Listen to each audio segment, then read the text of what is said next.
लिए दो पेपर जैसा कि मैंने बताया। प्रथम प्रश्न पत्र तुलनात्मक राजनीति एवं शासन और दूसरा प्रश्न पत्र आपका है प्रतिनिधि राजनीतिक चिंतक। इसमें हम प्रमुख चिंतकों को पढ़ेंगे, जिसमें वही पैटर्न है जो फर्स्ट ईयर में आपके पेपर का पैटर्न था।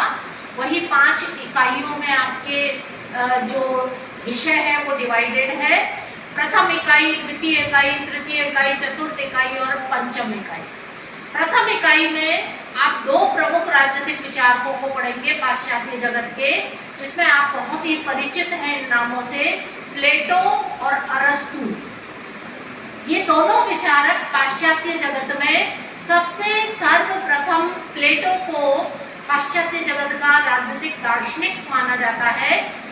इससे पूर्व राजनीति को एक व्यवस्थित या क्रमबद्ध रूप में नहीं व्याख्या की गई थी।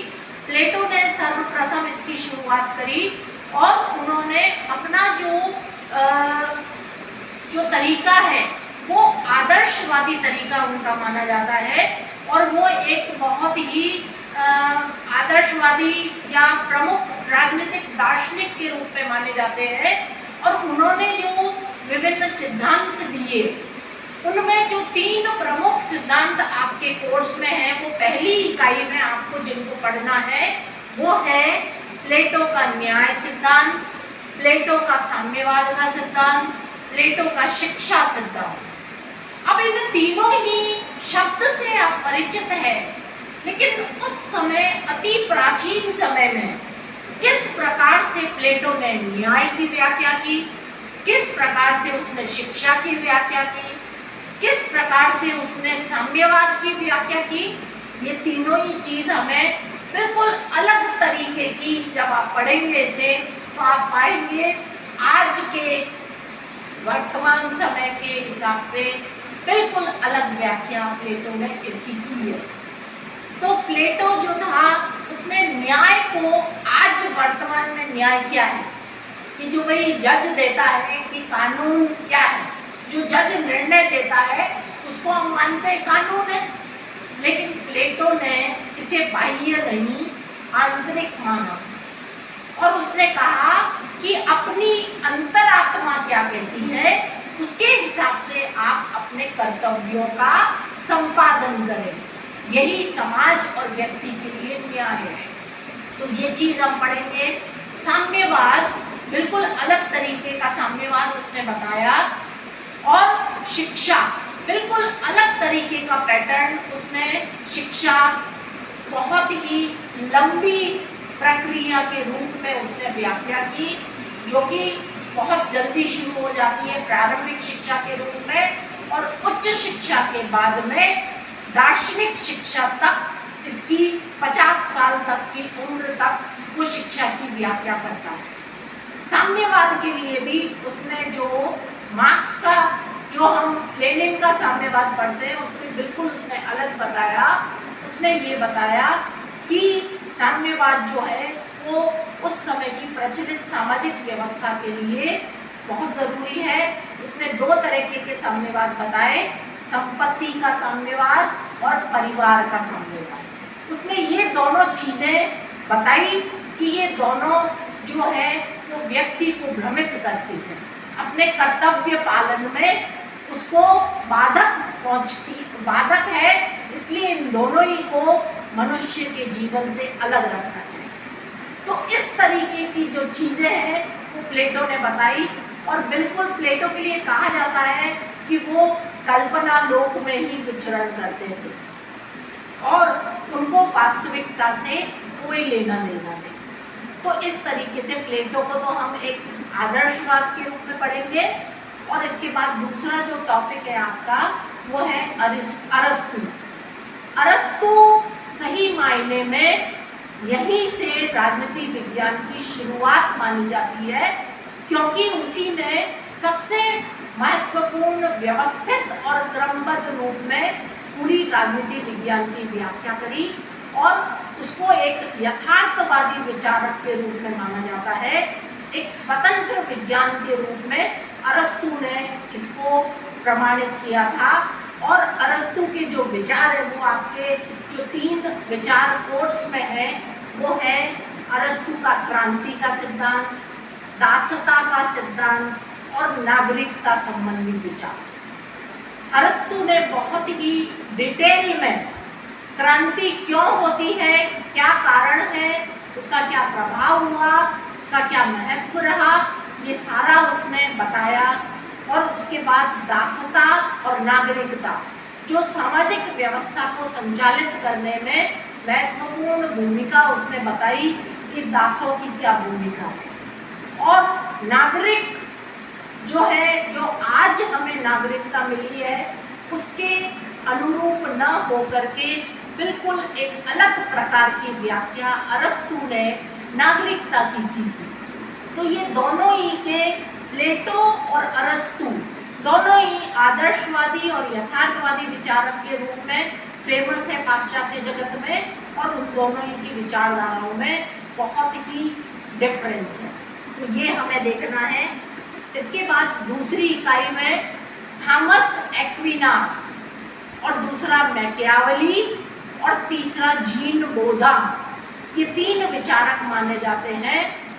थॉमस एक्विनास को मध्यकालीन विचारक माना जाता है और मध्यकाल में एक समन्वयवादी विचारक के रूप में इसकी व्याख्या की जाती है। अरस्तु के विचारों से एक्विनास बहुत प्रभावित थे, लेकिन प्रभावित होने के बावजूद उन्होंने एक अपनी अलग विचारधारा रखी। अरस्तु के इस बात को तो उन्होंने माना कि मनुष्य के लिए ऐहिक सुख बहुत ज़रूरी है, लेकिन अंतिम सुख नहीं। अंतिम सुख को उन्होंने माना परलौकिक सुख होना ज़रूरी है।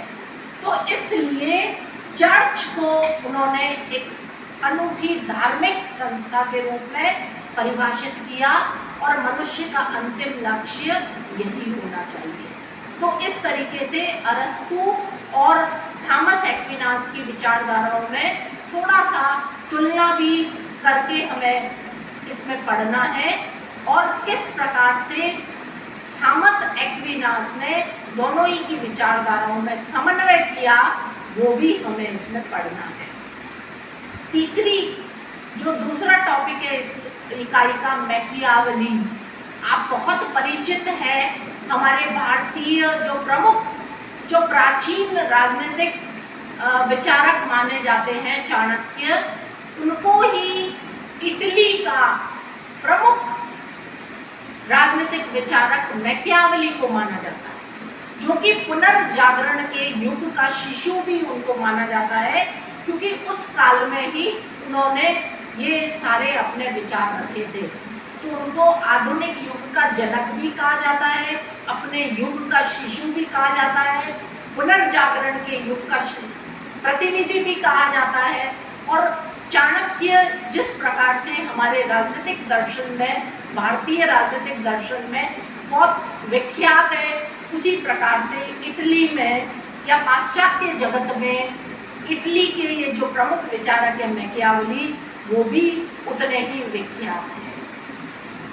जीन बोधा ने संप्रभुता की विचारधारा का अनुलोकन किया था और उन्होंने बताया कि किस प्रकार से संप्रभुता का अर्थ है, उसकी क्या व्याख्या है, उसकी क्या विशेषताएं हैं, वो सारी चीज़ हमें इसमें पढ़नी है।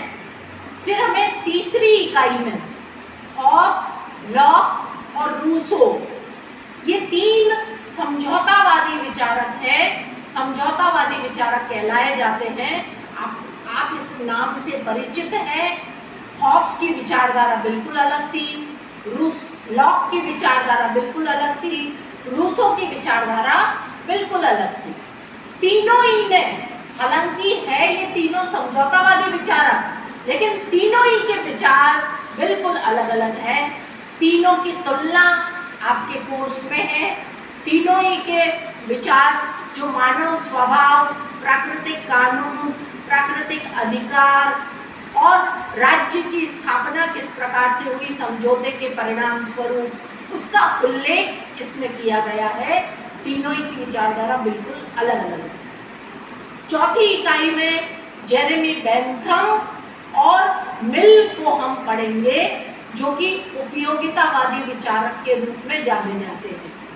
बेंथम और मिल दोनों ही उपयोगितावादी विचारक हैं, लेकिन बेंथम ने जो उपयोगितावादी सिद्धांत दिया उसमें थोड़ा सा संशोधन मिल ने किया।